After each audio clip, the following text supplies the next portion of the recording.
What is going on, everyone? Welcome back into another edition of the 415ers podcast, Odyssey Sports Podcast Network with 95.7 The Game 3 times a week. Marc Grandi, Evan Giddings with you as always. Marc, my man, how are we feeling?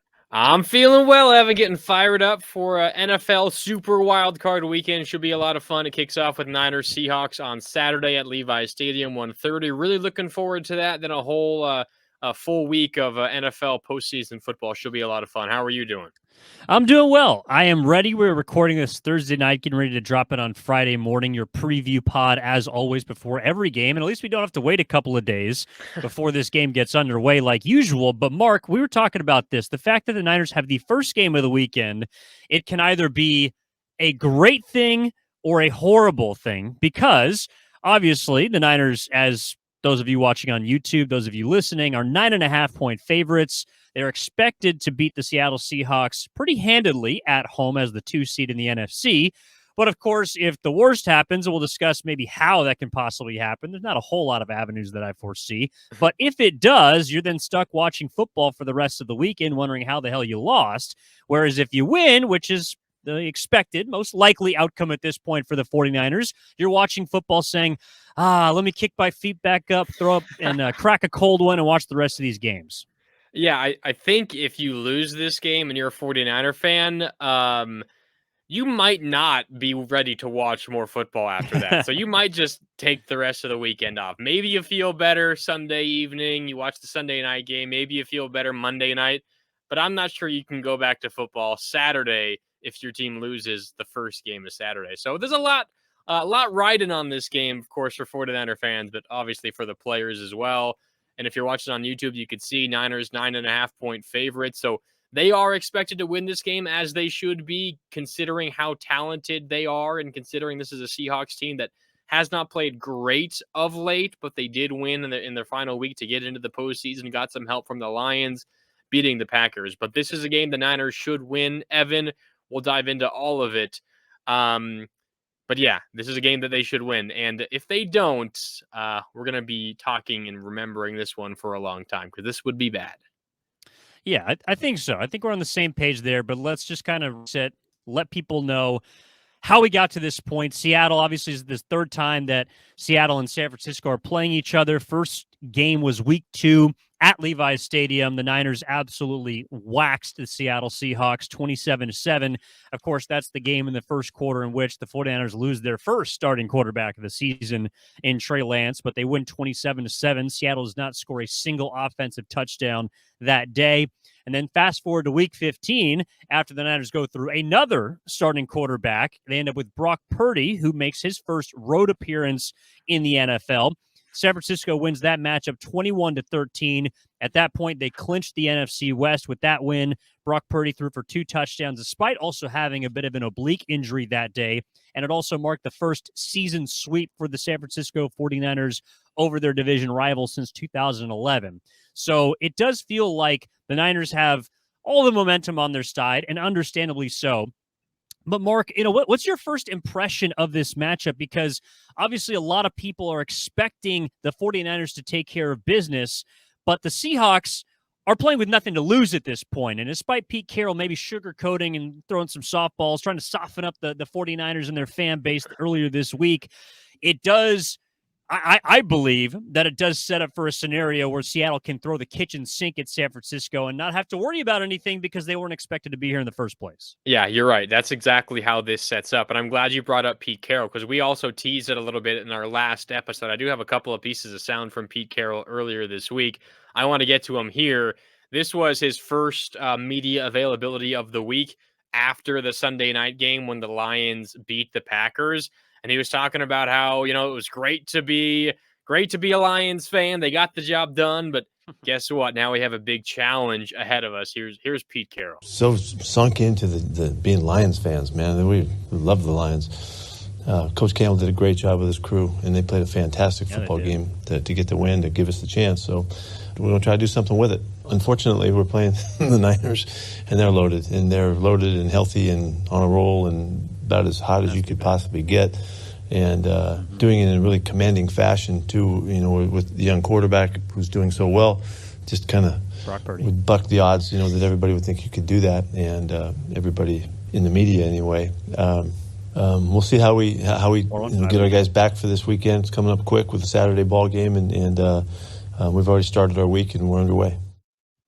So Pete Carroll there, unfortunately, you have the Niners now. I can't even accurately do his little half chuckle as he said that. I mean, he is setting this up, like you said, he's setting it up like they have no chance. But 100%, there's no doubt that behind closed doors in that locker room, he is firing up his team. He is convincing them that this Niner team, which he called the juggernaut also this week, is beatable. I mean, that's what Pete Carroll does. He's playing mind games with the opponent through the media. He's telling his team completely different things. Now, obviously, they do respect the Niners, and they know the Niners are a really good team, but they're not going into this game thinking, they've already beaten us twice. We don't have a chance in this game. They thoroughly believe they can beat this Niner team. Now, we'll see what happens. But Pete Carroll is indeed playing those mind games. So for me, that's the first thing that pops into my head. It's the 49ers do not take this Seattle team lightly. And I know they're not going to. It's the playoffs. You're up for every big playoff game. But even if there's just a bit of doubt in the back of your head, thinking, all right, we've beaten them twice, not that big of a deal, that's how you lose this game. Do not let Pete Carroll's compliments of you go to your head. He's simply trying to play mind games. Well, the next thing I want to ask, Marc, because it may sound a little weird considering how we set this thing up, but the first question I have about it is, which team has overachieved more? Because if you literally look at the betting market at the beginning of the season, I believe the Niners were 9.5 total as far as their wins over under. They got 13, so they improved their expectation by 3.5 wins. Meanwhile, the Seattle Seahawks, I believe, according to the markets that I saw, were 5.5 as far as their total, and they have won 9 games, also improving their expectation by 3.5 wins. So as much as I think the obvious answer is Seattle, because a lot of people wrote them off compared to the 49ers, I do think there is some similarity in how much, if you're just looking at a 3.5 win margin, San Francisco going through 3 quarterbacks, Seattle at least having the, Pete Carroll there, who has now gone to, gosh, I haven't even counted the amount of playoff trips since he's been head coach since 2011. But it seems like he's in the postseason every single year. 10 out of 13 years. Yeah. 10 out of 13 years. Yeah, exactly. Thank you, Marc. So, which team do you feel like has overachieved more? I think you're right that if you look at it from the start of the season, it's the Seahawks. But you also have to factor in the fact that the Niners suffered 2 major injuries to their starting quarterbacks, and that changes the calculus here. If you're looking from the start of the season and you were plopped in September, and suddenly you fast forward to today, January 13th, as you're listening to this on Friday, you're thinking, all right, the Seahawks overachieved more. But if you've been with this team every step of the way, Evan, if you saw Trey Lance go down, the struggles early that Jimmy Garoppolo had, then you saw Jimmy Garoppolo go down, and the Niners turned to their 7th round rookie quarterback, I would not be mad at you if you said, well, the Niners have overachieved more considering everything that has happened to them in this season. That's not to say that Seattle hasn't dealt with their own injuries. Certainly they have, but not to the extent of the 49ers. In fact, Geno Smith is the only quarterback in the NFL to take 100% of his team snaps this year. Every single offensive snap the Seahawks had this year were taken by Geno Smith. That is not the case for any other team in the NFL, and it's certainly not the case for the San Francisco 49ers, who was split between 3 guys in this one. So I think it depends really how you're looking at it, Evan. If you're looking from the start of the season to now, probably Seattle. But if you're taking what happened throughout this 18-week season into account, I think it's the 49ers, because they had to overcome more injuries to more key positions throughout the season than Seattle did.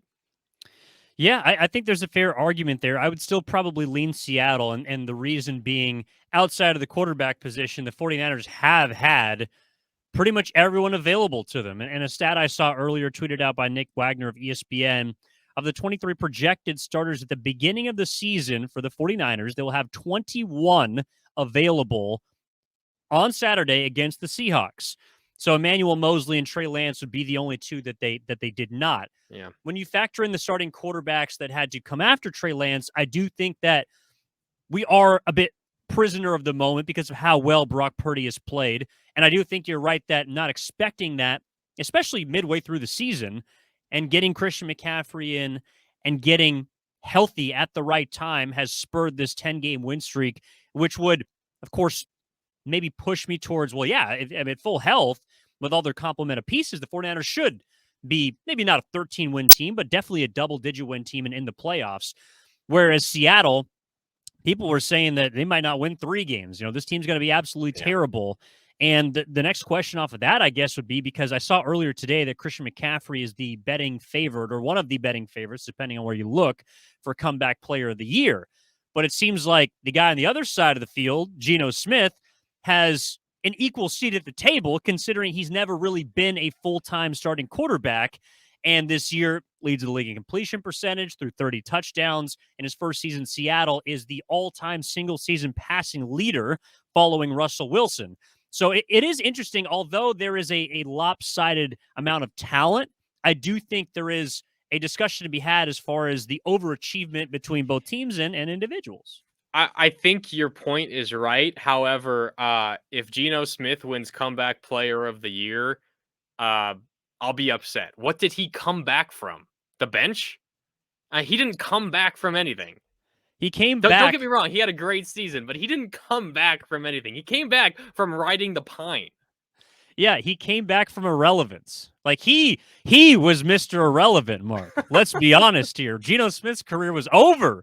And then now all of a sudden he's the quarterback of the future in the Pacific Northwest. I mean, I do like that point, and I think there's something to be said about how everyone is talking about Brock Purdy and his lack of postseason experience. Geno Smith's never started a playoff game either. Like that's also another side of this. One more thing on Seattle that I think deserves to be said. We've talked a lot about their rookies, Abraham Lucas and Charlie Cross. They're 2 great offensive linemen that they got in the draft. Kobe Bryant and Tariq Woolen. They're 2 outstanding corners who have been really good, and that's Kobe, Coby, not Kobe. Yes, but yes, it is Kobe Bryant. Seattle has played the second most offensive and defensive snaps played by rookies this year in the NFL, behind only Houston and ahead of Chicago. Guess what? Those are teams picking first and second in the NFL draft this year. Seattle is right there between them, and they are a playoff team. So I think you look at what Seattle has done. 9-8 is impressive considering what the expectations were, as you were saying. But it's also impressive who they're doing it with. And they're doing it with an extremely young team. Now, they do have veteran pieces, of course. You're not going to have success at the NFL level with only youth and young guys and relatively young players. But Seattle is having success on a relatively large scale with youngsters, as many youngsters as there are in the NFL across any single team. They deserve credit for that. They've done a fantastic job. Yeah, totally. And that's why I do think, although I would surely next year, maybe the year after that, feel like San Francisco is in the driver's seat for the division, watch out for those Seahawks. They got a lot of young talent and a lot of rookie contracts, maybe most importantly to a team's success if you're trying to navigate those financial waters. Couple of updates for the 49ers in Seattle as far as health is concerned. Dre Greenlaw, who injured his back, of course, a few weeks back, full participant this week at practice. Also, Aaron Banks, who injured his ankle and knee previously, is now a full participant as of Thursday at practice. So expected to have both of those guys back. And we're talking about projected starters and health. On the Seattle side, Shelby Harris, who left last week's game against the Rams, was questionable, as was DJ Dallas. His backup running back, punt returner, has a quad. They might get their starting safety, Ryan Neal, who came in for Jamal Adams. Jamal Adams, pardon me. I always forget his name. Ryan Neal with a knee. He's probably back after missing 3 games. So it appears, Mark, that both teams are going to be about as healthy as you could hope for this game. Yeah, it's huge news for both, specifically for the 49ers. You mentioned Dre Greenlaw expected back along with Aaron Banks. There are only 2 players on the 49ers injury report, as Kyle Shanahan spoke on Thursday: Jimmy Garoppolo and Ambry Thomas. They are both out. There's no one questionable. There's no one probable. There's no one doubtful. Garoppolo and Ambry Thomas are out. No surprises there. Everyone else is available. And not only did Kyle Shanahan say that Dre Greenlaw and Aaron Banks are probably likely to play, he said they're good to go, no limitations at all. They got a great practice in on Wednesday. So fantastic news there for the 49ers. They are as healthy as they've been all season. You mentioned Emmanuel Mosley, of course. They're not going to have him. He's on, season-ending IR. He's not coming back because of that ACL tear. Jimmy Garoppolo, of course, Trey Lance, as you mentioned as well. But the Niners still as healthy as they've been all season long. You can say similar for Seattle. They're getting healthy as well.